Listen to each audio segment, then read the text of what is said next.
Hi everybody, Liz Tattersall here, and as Cass has probably explained, I'm actually here at the hotel, but I'm up in my room finishing up a virtual certification right now. Fingers crossed I'm going to be finished in time to get down before you all are finished with your amazing creations. So I hope to get down before the night is over.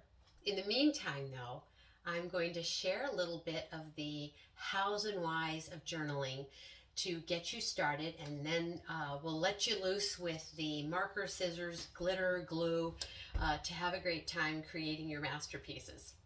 So let's start with the why.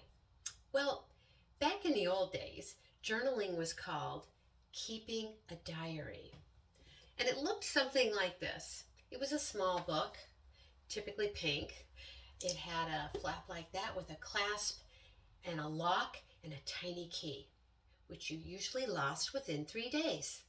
Didn't matter though, you simply pulled that bobby pin out of your hair, put it in the hole, and you could open it. In fact, you probably just had to jiggle the whole thing and the diary would come open, which was a huge problem because that meant that your mother had access, and even worse, your little brother could get in, read those deep, dark secrets, probably share them with the world, and commit you to a life of ridicule, and shame.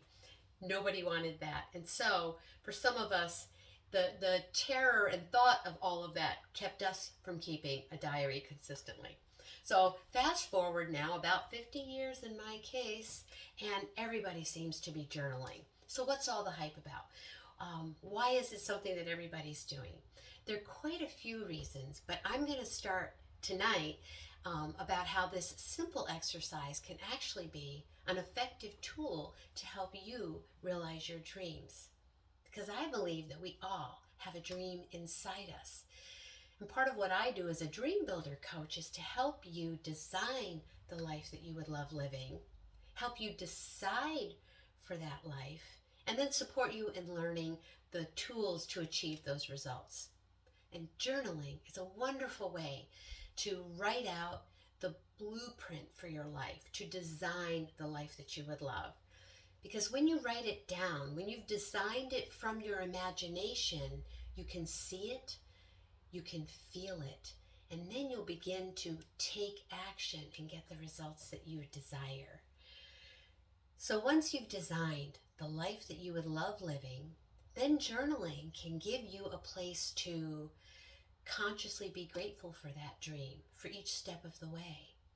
It can be a place to look at the failures and turn them into feedback. It can be a place to confront your fears, to remind yourself that they're simply paradigms trying to keep you in the comfortable place that you are, even if it's not terribly comfortable.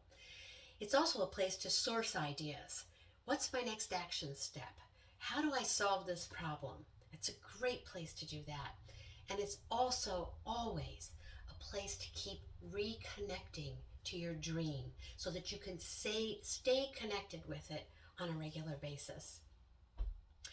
Some of you may think that you're not good at writing, or you don't know where to start, or you don't want a place to keep going back and reliving past difficulties and pain.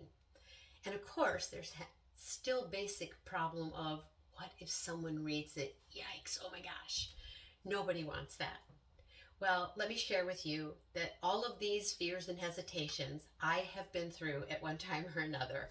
I can't tell you how many times in my life I would start filling out the journal, go back and read something, tear out pages, throw them away, and even sometimes throwing away the whole entire journal. I'm pretty certain that I was a major contributor to keeping and getting Barnes and Nobles to be the solid business that it is today. At any rate, in sharing all of this, and I think back on what it was that changed it for me, at one time I had a coach who got me started with keeping a gratitude journal.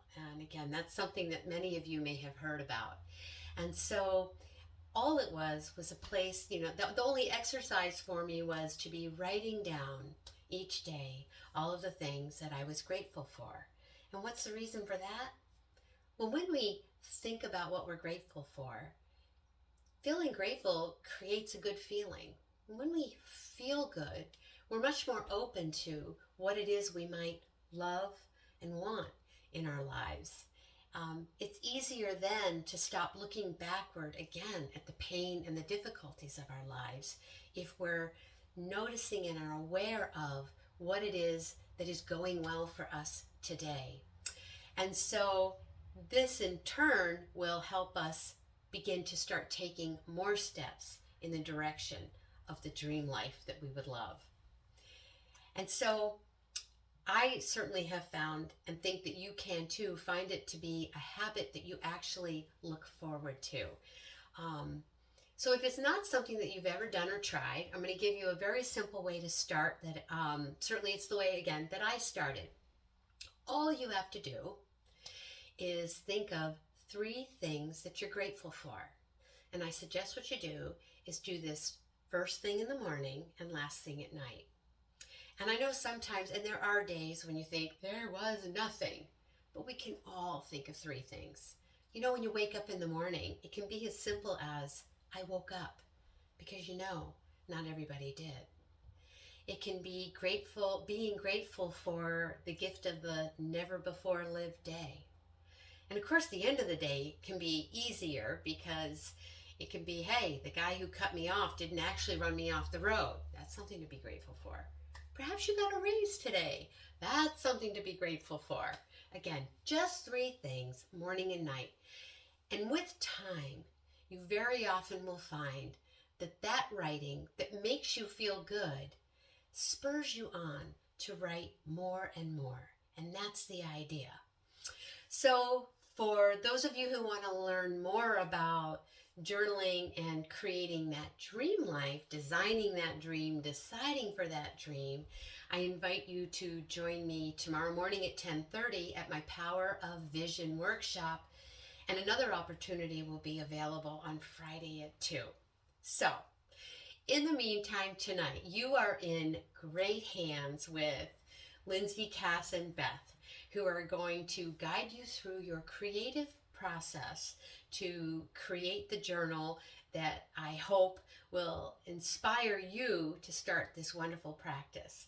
And let me just share with you quickly as well. So you're going to be given a great journal that you get to decorate and make motivational for you. But here's some other ideas. There's this kind of journal that's got all different sections in it that you can do, put together. They come in all sizes. You could do something like this. And they're even really small ones like this that you can carry around in your pocket and write in whenever the spirit moves you. Or something like this. This is blue suede. Love it. This is my favorite color. So these are some ideas for you. And of course, I've been talking about writing in your journal. You don't necessarily have to write in the journal. You can also, because I know some of you have many other creative talents, you can draw in your journal. You can paint in your journal. Perhaps have a day where 1 or 2 pages are a collage of the things that you would love in your life. You know, a day where you have put in lots of pictures of all the places that you want to travel to, that you dream of visiting. Perhaps it's the car you've always wanted to buy and you've decided, I'm going to work towards that car. However you want to do this, there's no right or wrong way to do this. This is your creation, your opportunity to dream big and have fun. So again, I hope I'm going to get a chance to see you later tonight. If not, I'll certainly be seeing you around this week at Keystone. Please don't hesitate to come up and introduce yourself if I don't already know you. So again, in the meantime, have fun, and I hope to see you soon. Bye for now.